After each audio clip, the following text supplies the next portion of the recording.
Assalamu alaikum Şərq Türkistanlıq əziz qarindaşlar. Ərik televiziyasiga xoş gəldinglar. Bugünkü siyaset meydanı söhbət proqramımızda Türkiyədə yaşayotgan Uyğur ziyalisi Profesör Doktor Sultan Mahmud Qashqari efendim bilan ötküzgən söhbətimiz huzuringizda bo'ladi.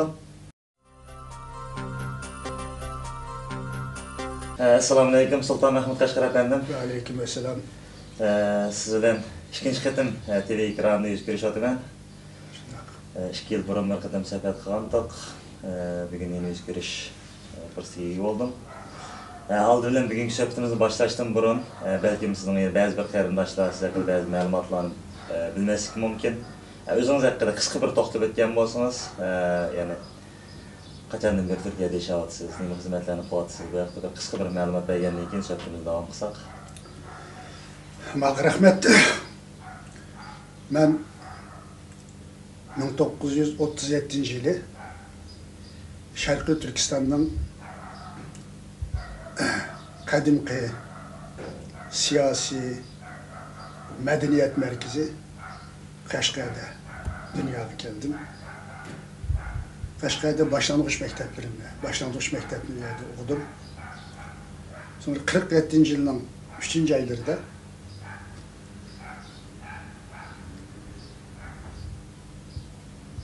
akrabalarım bilen, yani tukkallarım bilen, yani dadamın inisi bilen beraber şu devirde İli, Çöçek, Altay ve Tarbağatay vilayetlerinde mevcut olan Şərq Türkistan Cumhuriyeti'nin merkezi Gılcık qarab icret ettik. Min bir müşakkatler, nurgun toskıllıklardan keyin bulanın her türlü gayret bilen bunu yenip 1947 yılı biz 5. ayının ahirleri demek şu zamanki Şərq Türkistan Cumhuriyeti'nin vakitlik baş kenti yaki paytaxtı Gılcık'a etip geldik. Gılcık gelgendeyken bir yerde ben toluk ottur mekteplerini bir yerde okudum. Gılcık'ın gelişimde benim hayatımda büyük bir özgürlük oldu. Çünkü ben Şərq Türkistan Cumhuriyeti'nin çigirisinin kırışıyla bu yerde ay yıldızlık bayrağını gördüm. Özümüzün milli armiyasını gördüm.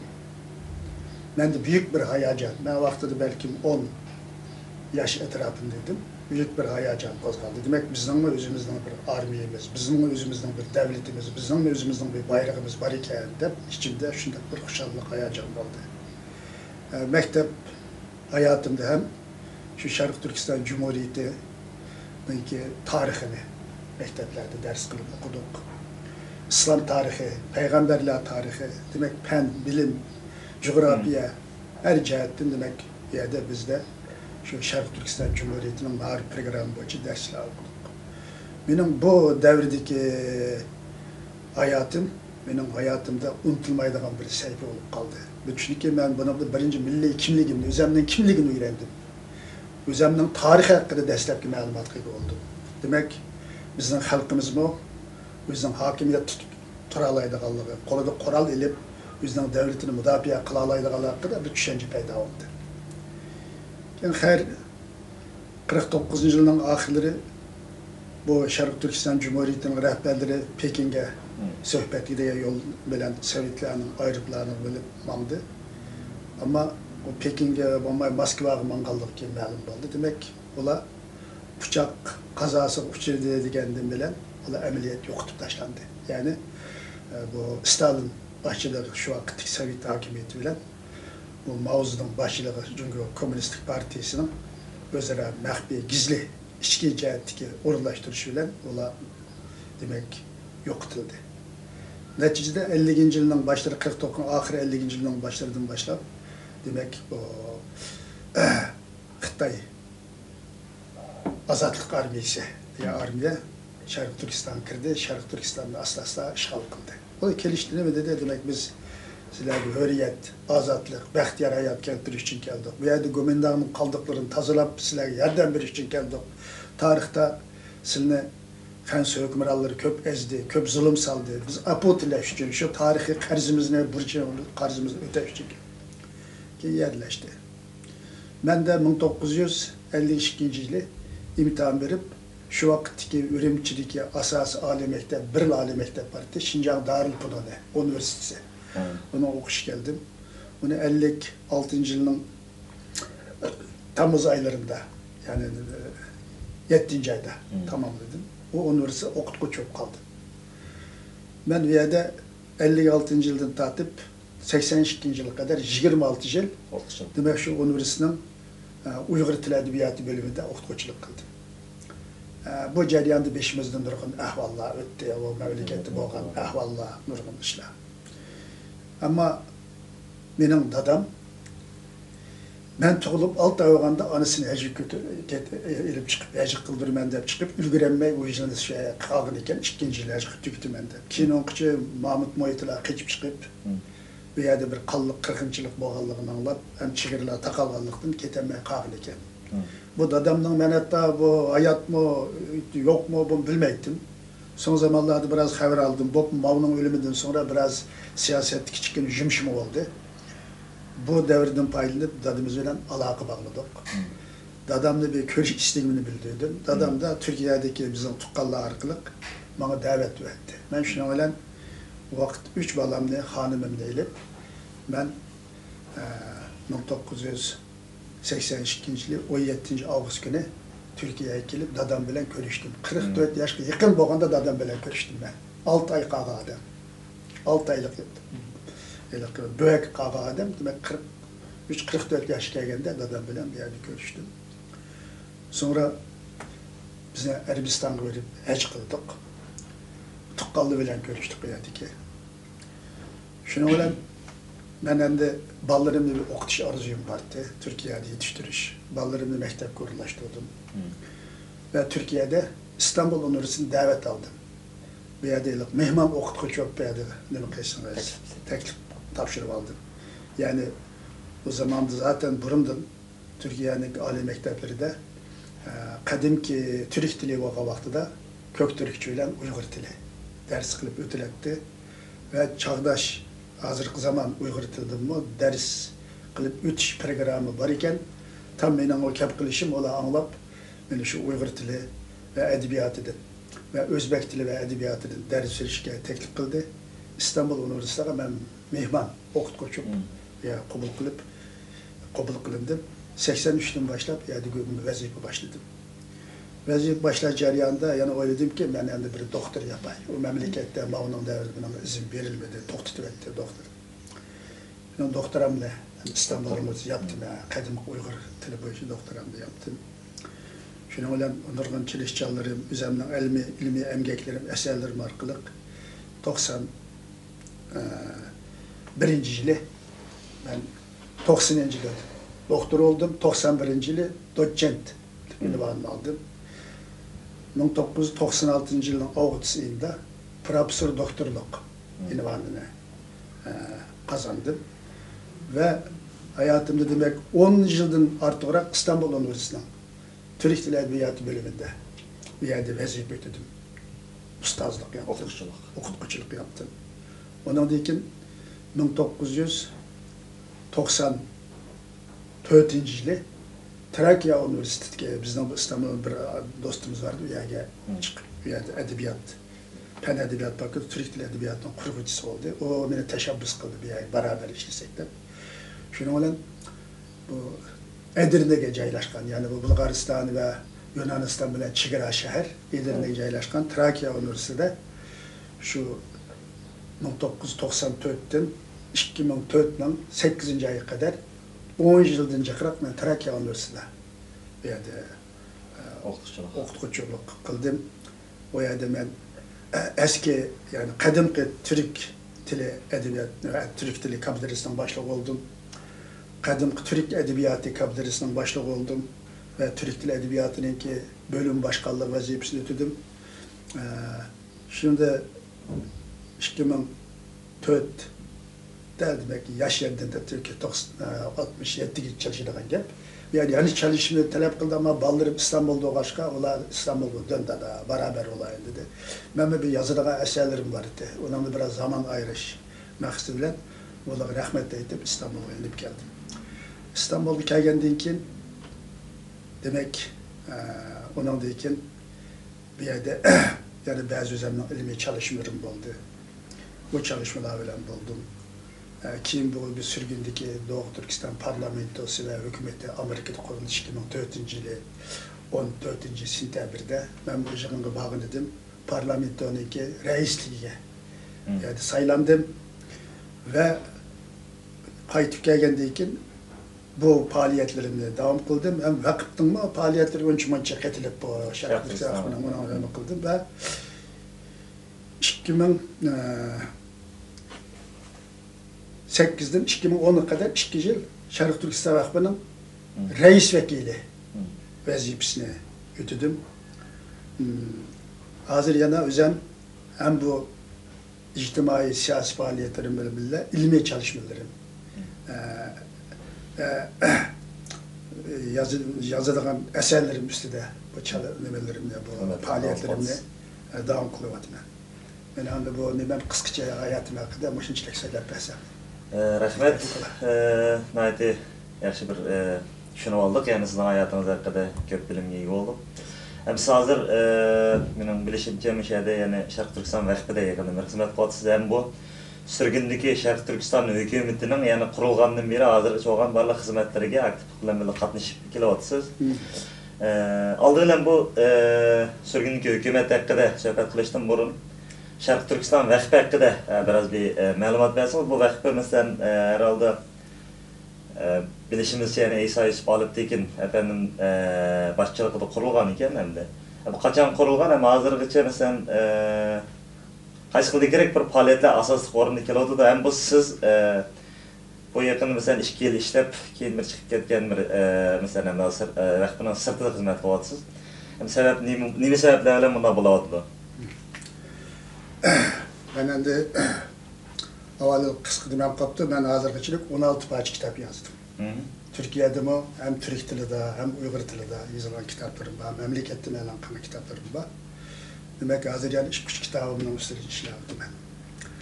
Hani Şarkı Türkistan Vakfı'yı kelsek, Şarkı Türkistan Vakfı'nı 1978 yılı demek bizden şu maceretteki liderlerimizden biri olan İsa Yusuf Aliptekin Bey özünün 12 arkadaşı bilen yani 12 meslektaşı bilen bile kurgan ekan. Bunun 7 tanesi Türkiye'deki atanlı ziyallar, yazgıçılar, ilim ehlileri. Bunun 6'sı bizim Şarkı Türkistanlık Uygurlardan ibaret bulup. Onlar bir 2 yıl faaliyetini devam kılındayken iktisadi kıyınçılıkla ve sonraki bu Türkiye'de 80 yıl olanlık harbiy özgürlüş neticesinde ki faaliyetleri toxtab kaldı iken. O zaman da İsa Efendim ben kelgen zamanda Şarkı Türkistan Neşriyat Merkezi degan faaliyet ilip verip atkan iken. Kelip biz İsa Efendi bilen birga olduk. Hem de vatandik ahvalını hemimiz köygendeyken, yedik asaret, yedik zulüm hemimiz köygendeyken elbette bizim bir vazifemiz çekki çıkıp kosak doğru can bekiş emez. Bir manç insanlar var hem de böyle çıktık, gayet ki çıktık. Koskımız tok. Hem de onun ne kılımız var, bizim ne işimiz var deydi Allah. Hem de biz hem de bir anlık ziyalı olalımız için elbette vatanın bu davasına biz bigane kılıp çetti karab duruşumuz mümkün emezdi. Onun için İsa Yusuf Aliptekin Bey ile beraber biz bu faaliyetlerini billah onun bir yardımcı olduk, beraber bulduk bu cihette. Ve 1984 yılı Şarkı Türkistan Avazı degan dergi, jurnal. Bu bizim hemşehrilerimizden desteği. Bu Suudi Arabistan'daki bizim koluda iktisadı var, vatanperver bizim büyüklerimizden yardım bilen. Bu jurnal 84 yılı 1. aydan başlap pesillik jurnal olup 3 dilde neşir kılındı. İngilizce, Arapça, Türkçe. Türkçenin için hem Türkiye Türkçesi hem Uygur tili bilen bu makallalar vardı. Bu jurnal ne aitti? Şu zamanda Türkiye'de her kandak bir neşriyat orunu kızgınıdığan bir dergi aylangan. Şundan yaxşı çıktı bu dergi. Yani aynı makalenin Arapçası var, hem İngilizcesi var, hem Türkçesi var, hem Uygurçası var. Demek bu hem Türk dünyası var, hem İslam dünyası var, hem Batı dünyası var. Hitap kılınan bir dergi aldı oldu. Keyin Bu o'ttirda endi bizning bu Saudiya Arabistonidagi büyüklerimiz ve başka Türkiye'dekilermi bir vakıf qurish fikri o'tirib tug'ildi. Chunki vakıf qurgan vaqtimizda faaliyetlerini texnik keng şekilde ilip bağın oldu. Hem bu yardım meselesini mi obdan hal qilgan oldu degandan keyin shuning bilan bu İsa Yusuf Aliptikin kendisi bevosita bu ishning tayyorligini boshlab 1986 yılı 6. ayda mesela Suudi Arabistan'dan 15 bizim hemşehrimiz şu vakti Mehmet Şah Efendi, Abdülgafur Hakim, onun da iki başlık bizim üyedeki müteberlerimiz geldi. Amerika'nın vakti Ulan Paktı geldi. Almanya'dan da birkaç hemşehrilerimiz geldi. Şuna öyle bu vakitni qaytadan qurish ishi bo'lgan vaqtida vaqtlarning bizga murojaat qilamiz, sizning eski vaqtda o'chirilmagan. Shuni qayta tiklab olsanglar bo'ladi. Onunki nizomnoma hamma narsa bor, biz o'chirib etmagan deganligi uchun shu 78 yil İsa Efendim qurgan vaqt 86 yili 6 ayda qaytadan yana tashkil qilindi. Qaytadan yani o'rniga keltirildi. O vaxtda bununki qurilishida demek bununki asası 11 kişilik idare heyeti, vakıfның idare heyeti, rehberlik heyetini şu 11 quruvchi uy tarafidan tasdiqlandi bular. Çünkü vakıfның ikisi 11 quruvchi uy. Bularning shuni ko'rib, bo'ladi ekan degandan keyin hemşehrilarning yig'inini ichib 150 dak shu bizning shariat vakillari qatnashib, har bir shu quruvchi uyga ular tarafidan tayinlangan idare heyeti birdim ismi oqulup, fikri olsa verip, olmasa şu köpçülükten tasdiqlangan. Köpçülük hem tasdiqlangan. Hem quruvchilar, hem köpçülük. Şuna öyle bu vakit qurilgandan keyin bizni faqat 11 kishini heyet qilib sayladı. Bu 11 kishinin ichida hali muhim adamlar bor edi. Masalan, Rizabek Paşa emeklik olmuş. O zaman da tavsiye qilib, kelib bu vaqtning ishi qilgan, asas ana vatanning ishini qilgan, o ma'qul dedi. O saylanğanın birisi Ulber, Riza Paşa, ikincisi ben, onun da iken hazırki şu zamanki İslam Tədqiqat İnstitutunun müdiri, hazırki İslam Konferansının ki sekreteri Ekmeliddin İhsanoğlu, onun da iken yazgıç Ergün Güzel, şu zaman kiyikme Profesör Doktor Mehmet Saray, Profesör Doktor Ahmet Munbay Uygur, askeri hakim, avukat Seyfettin Dugan, Mehmet Hacim, Bazgan, Yasin Köktağ, Ebeydullah Türkistan'ı adı bahsetmiyorum. Onu memleket hili mühim hizmet tuğadı. Mayında 11 adamdan terkip taptı. Paşanı Rizabek'inle bizi reis saydık. Benim mağur reislik teklif kıldı. Benim üniversite işim var, hizmetim ciddi. Ben heyet doktoray, qanday xizmat etsem bu qag'illar itiroz bildirdi. Ma'qul deb men ma'mur boshqon bo'ldim, ma'mur rais oldum vaqtga. O zamanda vaqtning gazetachisiga Mehmet Hacim İlyas oldu. Maaşçılık hesapçısıga Yasin Köktağ, sekreterlikka Profesör Doktor Mehmet Saray.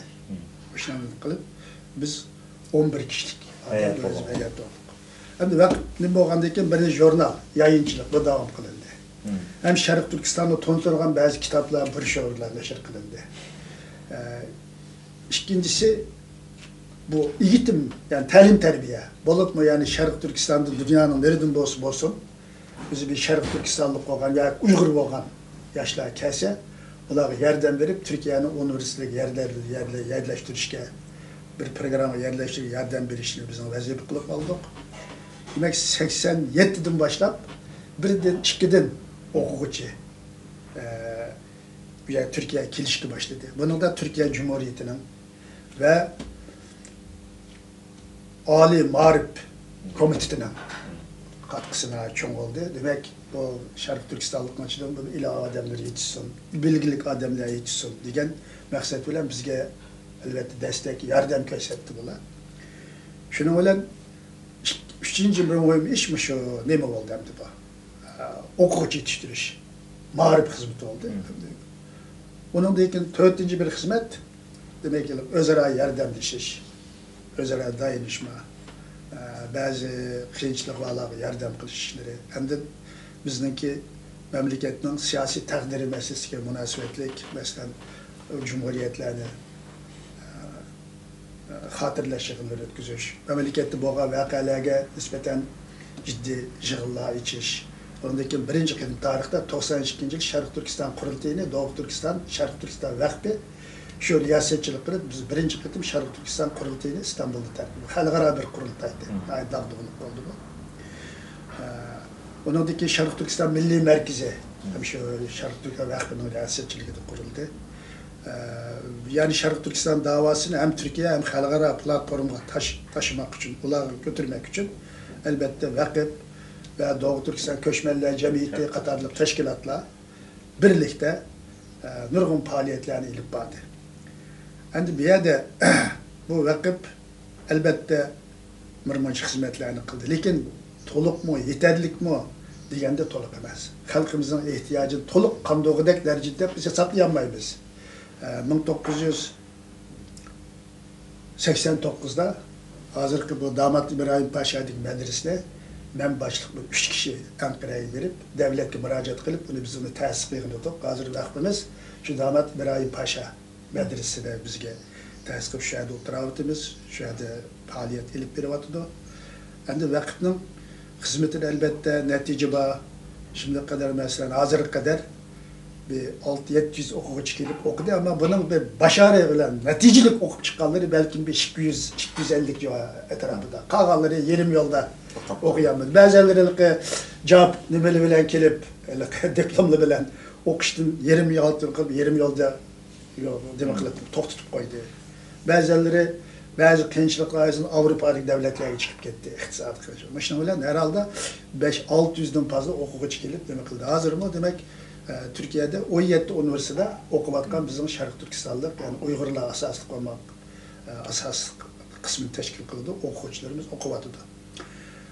Şunun için bu vakit elbette Şarkı Türkistan davasının Şarkı Türkistan'ın mesela eğitim hayatı da, ilim hayatı da elbette mühim rol gibi bir vakit oldu. Yani vakit ben 10 yıl bu vakitin iş kişilerine aralışamadım. Çünkü Trakya Üniversitesi dedim, ben 225 kilometre geldim İstanbul'da. Bir 2-3 ayda bana bir toplantılarga, ilmi yığınlara katlaştım. Ben yönetim kılacağım ama içki işlerle ben tam onun neme bulmadım. Bu için bu paşa ağırıp kaldı. Ağırıp kalgandan keyin özü teklif kıldı. Yani biz bunu beraber kurgandık. Yani siz hiç olmazsa hep bir iş küçük gün gelip, şu vakitden ki bir işlerine riyasetçilik kıysanız, bir imza kılığın nesi imza kılıp versiniz de bir rica oldu. Benim aklıma şu teklif kıldı. Ben paşam, benim şu bazı ilmi yazılan demelerim batı desem Yakup olmaydı, billa kurmadım. Şuna olan akılda ben 2 yıl vakitinin reis vekili olup, hem zaten barındım zaten ben aylık vakitinin reis mavini ettim. Ben bir neç gittim istifa soraydıysam kağıl onu mu dem şehirler, biz sorusunu olmaydı. Bunu hem de şuna karar edip vakitinin kararı bilen ben demek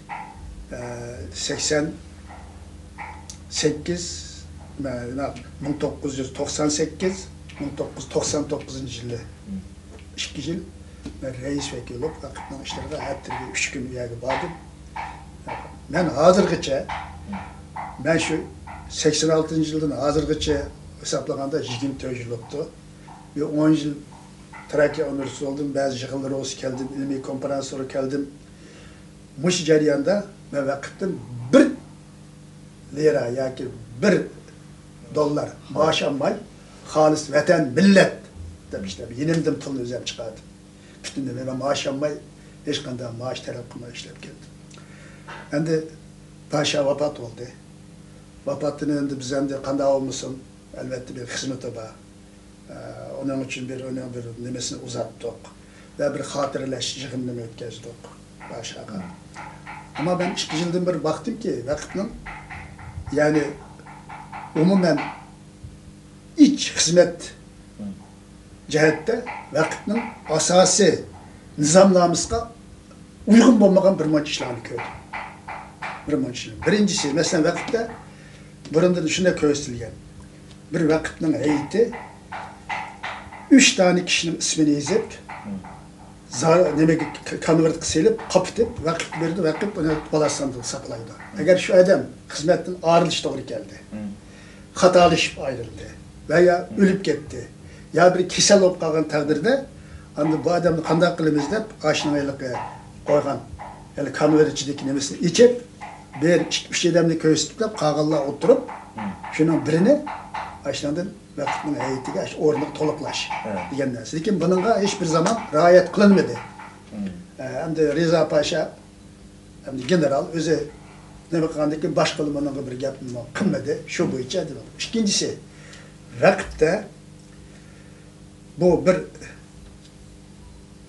ma'mur rais, bir ma'mur rais, uningdan keyin bir tane hisobchi, bir tane muhasebe, kasser.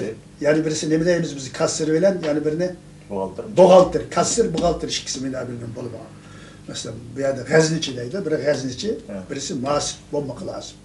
Ama kalktım ki bu yok. Bütün vakitinin iktisadi işlerini, fakat vakitinin sekreteri özü, onun bakış mekbuzu özünün koluda, özü kesildi, palını özü alırdı, öyle bağış sandığının anahtarı onun koluda. Bunun için bu hemşehrilikçi de bu vakit pulcuğu ne ketti bu pulun hesabını. Yap ketti, içip ketti dediğin gepler neticildi bir uzun var idi.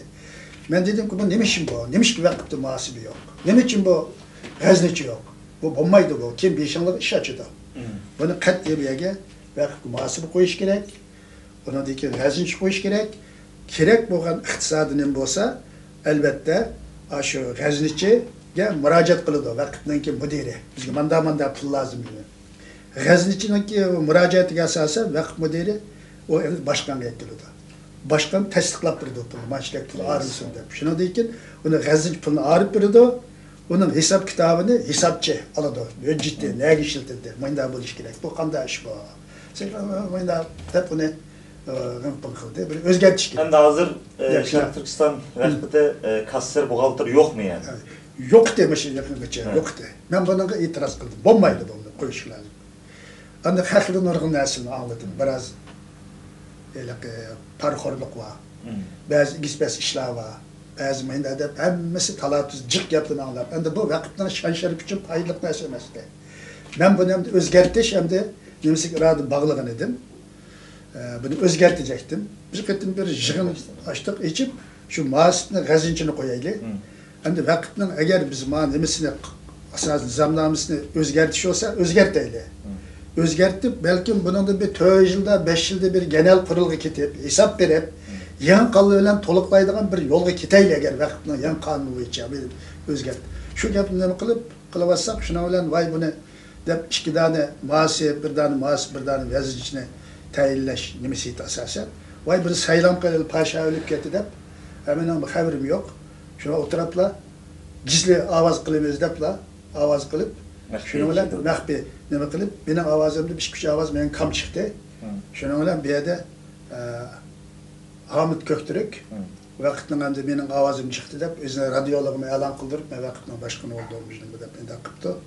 Endi bu iş esliden qavaqtida benim perizimçe demek nime kıldı diyen jığında olgan gap, Sürgündük parlamentonun reisi vakıflı başkan bulamaydı. Onda o Xitay okuyucu etmeydi. Demek Xitay öyle anlaşıptı bula. A şeyden bolsa biz okuyucu etmeyimiz diye okşaydım da. Benim gümanım. Şunun için ya parlamentodan istifa soran, vakıfın başkanı olan, parlamentonun reisi olan ahvalası da bir yerde sizin vakıf başkanı olsanız, o vakti de bu okuyucu kelmeydi bir yere. Ben dedim ki, ben 2 yıldır bir başka vekili. Ben hem sürgündük parlamentonun reisi 84 nimede 2004'ten başladı. 6 yıl oldu. Acaba ben bu 2 yıldan keyin okuyucu arttırıp gelibatır. Bu okuyucular kanuni yoluyla kildiği okuyucu emas bu. Türkiye bilen Xitay Xalq Cumhuriyeti o'rtasidagi anlaşma asosida bo'lgan bu g'ayri rasmiy kildiği okuyucular bu. Ular fakat pasportni o'zi kuchi bilan oladi, nimasi bilan oladi. Undan keyin ben o'qishga chiqaman veya o'qiyman deb Turkiyadagi Tömerning yoki Turkiyadagi maktablarning nimasini ko'rsatdi. Çakırgın göğsünde. Şunun bilen bunu çıkıdı. Bunu okuturan Türkiye Cumhuriyeti. Fakat ona yardımcılık aldı iş bu. Endi bundak bir ahvalası da o şeyde koygan deyken ben dedim ki bu vakit ne? Demek Xitayning yandaş qurilishiga aylantirmoqchimisizlar? Bu ne degan gap bu? Ama aqamdan gap taqibdiki boshqalarga aldab. Hukumat aylada o'tdi. Palan da o'tdi. Parlament boshlig'i demak bu vaqtning boshqani bo'lsa bo'lmaydi da o'tdi deb meni deydi. Men dedim ki eğer hükümet Türkiye Cumhuriyeti veya bu vaqtlar bölge modelliği yoki baş modellikten bana sizin şu parlamento reis bo'lganligingizdan bu vaqtning boshqani olsangiz biraz bunun da bu biraz mesele çıkıyor biraz uygunluğu bombay qaladı bunun. Siz ya bunun birisini istifa so'rang desem ben vaqt tushunib ya onundan ya bunundan istifa so'rayman. Üzerinden adamlar bilen maslahatlaşıp. Lekin bir yer çıksın bunu oturduğu koyuşup bu qanday gap bu bombay dedim. Sonra bir vaqtga muhasibe bir gazin içinde bu mu köstildi. Belki şu 3. ayının 6'sından ki. Bunun aldığı yok. Bu lazım demiş kılatını bilmeymen. Endi bu yerdeki mesele ben imza atmadım. Bu kanunsuz dedim. Eğer köpçülük aşağı sandık koyup eğer köpçülük şundan emin kıysa ben saylanğadan pişanesini üfürden süyüme, tebrikleyme.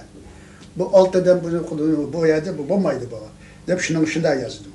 Bu vakitinin asası senedik uygun bombagan ve bazılarınınki yoşurun gizli yoşurun halda ayak oyunlarınınki neticesi boğan saylan boğanlığı için bununla ben imza atmadım.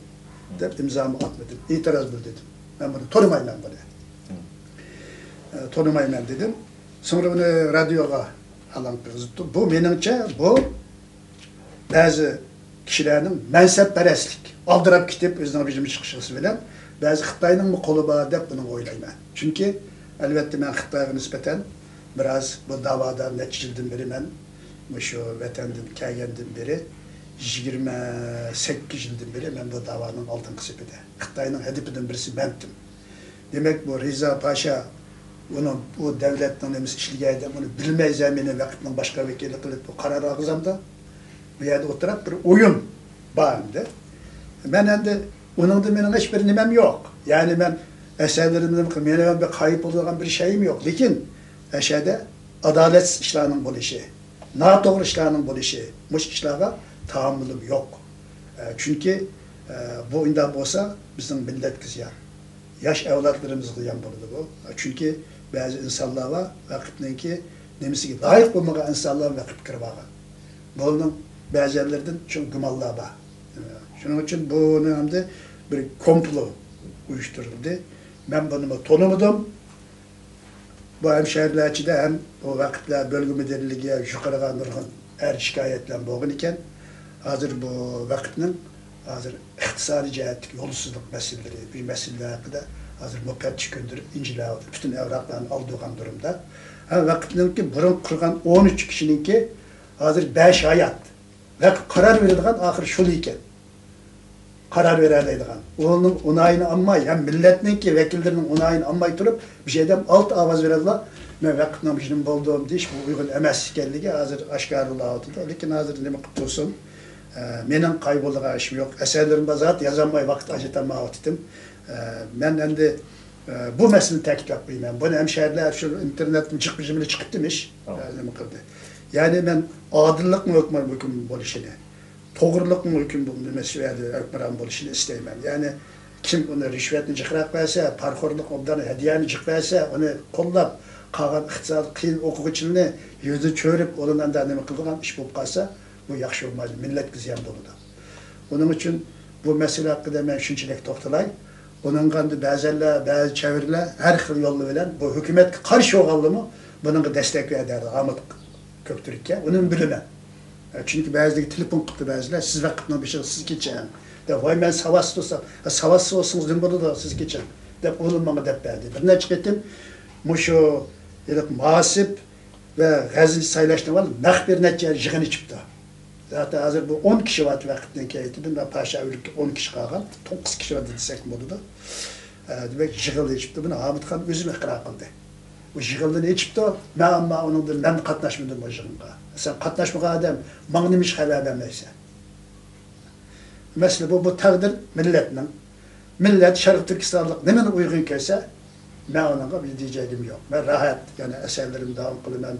Yem çalışmam benim mücadelem devam kıldı. Nasıl köp rahmet programma Sizge yarat rahmet. kalmamız için.